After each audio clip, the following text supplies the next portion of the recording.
பிரபலமான துணை நடிகரா வலம் வந்த அபிநய் அவர்கள் இறந்து போனதுக்கு பிறகு, அவர பத்தி பல விஷயங்கள் பார்த்து வந்துட்டு இருக்கோம். அதுல குறிப்பா இவர் இறந்து போறதுக்கு முன்னாடி கேபி பாலா கிட்ட அடிக்கடி ஒரு விஷயத்த சத்தியமாவும், வாக்குறுதியாவும் வாங்குவாராம். அது ஏன் அப்படிங்கிற விவரத்த தான் இப்ப பார்க்க போறோம். "துள்ளுவதோ இளமை" அப்படிங்கிற படத்துல தனுஷோட ஃப்ரெண்ட் கதாபாத்திரம் நடிச்சு ஃபேமஸ் ஆனவர் தான் நடிகர் அபிநய். அதுக்கப்புறம் சரியான பட வாய்ப்புகள் அவருக்கு கிடைக்கல. அப்படியே கிடைச்சாலும் அந்த படங்கள் எல்லாமே தோல்வி தான் சந்திச்சிருக்கு. சரி, நடிப்பு தான் வரல. வாழ்வாதாரத்துக்காக டப்பிங்க கையில எடுக்கலான்னு சொல்லிட்டு எக்கச்சக்கமான திரைப்படங்களுக்கு வில்லன் கதாபாத்திரத்துக்கும், ஹீரோ கதாபாத்திரத்துக்கும் டப்பிங் கலைஞரா ஒர்க் பண்ணியிருக்காரு. துப்பாக்கி திரைப்படத்துல வரக்கூடிய வித்யுத் ஜமாலுக்கு இவர் தான் தமிழ்ல டப்பிங் குடுத்திருக்காரு. ஆனா கொஞ்ச நாட்கள்ல அந்த டப்பிங் கலைய விட்டு ஒதுங்கி, தமிழ் சினிமாவ விட்டு தூரமா போயிட்டாரு. கடந்த சில மாசங்களாவே இவர் ஆளு எலும்பும் தோலுமா மாறி, கல்லீரல் நோயால பாதிக்கப்பட்டு ஆளே மாறி போயிட்டாரு. சிகிச்சைக்கு பணம் தேவைப்பட்டு உதவியும் கேட்டிருந்தாரு. கேபி பாலா, தனுஷ் மாரி பல பேர் முன்வந்து உதவி செஞ்சிருக்காங்க.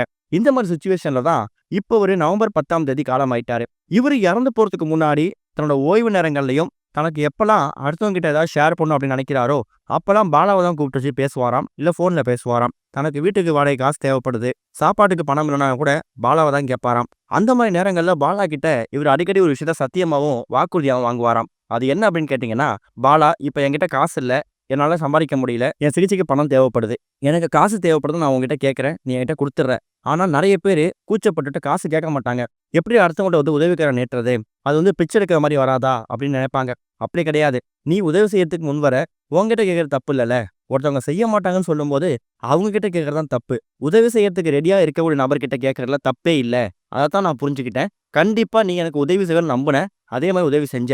இப்ப நான் ஃபியூச்சர்ல இந்த சிகிச்சை பலனளிக்காம இறந்து போயிட்டாலும் சரி, இல்ல சிகிச்சை பலன் கொடுத்து உயிரோட இருந்தாலும் சரி, என் கண்ணு முன்னாடியோ, இல்ல நான் இறந்து போனதுக்கு பிறகோ, உன்னால முடிஞ்ச அளவுக்கு திரும்பவும் யாராவது கஷ்டப்படுறாங்க, அவங்க கேட்கறதுக்கு கூச்சப்படுறாங்க அப்படின்னு நினைக்கும்போது, நீ அவங்க கிட்ட போய் உதவி செய்யறதுக்கு ரெடியா இருக்கணும்னு சொல்லி, தன்னோட கையால ஒரு சத்தியம் ஒண்ண வாங்கியிருக்காராம். கேபி பாலாவும், "நான் என்னைக்குமே உதவி செய்ய நிப்பாட்ட போறதில்லண்ணே. கண்டிப்பா உங்கள மாரி இன்னொரு 10 பேருக்கு உதவி செய்ய தான் போறேன்னு" அவர் தரப்புல விளக்கம் குடுத்திருக்காரு.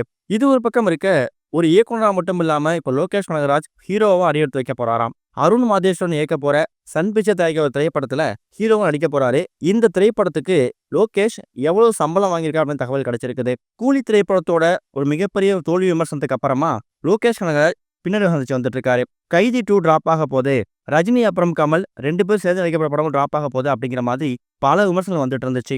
இதுக்கிடையில ராக்கி, சாணி காகிதம் இது மாதிரி படங்கள் டைரக்ட் பண்ணவர் தான் அருண் மாதேஸ்வரன். இவரு லோகேஷ் நாயர்ல வைத்து ஒரு திரைப்படத்தை இயக்க போறாராம். இந்த திரைப்படத்துல வமிகா ஹீரோயின் நடிக்க போறாங்களாம். சன் பிக்சர் தயாரிக்கக்கூடிய இந்த திரைப்படத்துல லோகேஷ் கனகராஜுக்கு 35 கோடி சம்பளம் பேசப்பட்டிருக்குதாம். ஒரு இயக்குனரா பல விமர்சனம் சந்திச்சு இப்ப பின்னடைவை சந்திச்சிருந்தாலும், ஒரு ஹீரோவா லோகேஷ் கம்பேக்க கொடுப்பாரு, திரும்ப வருவார் அப்படிங்கிற மாதிரியும் ரசிகர்கள் ஆர்வமா கமெண்ட் பண்ண ஆரம்பிச்சிருக்காங்க.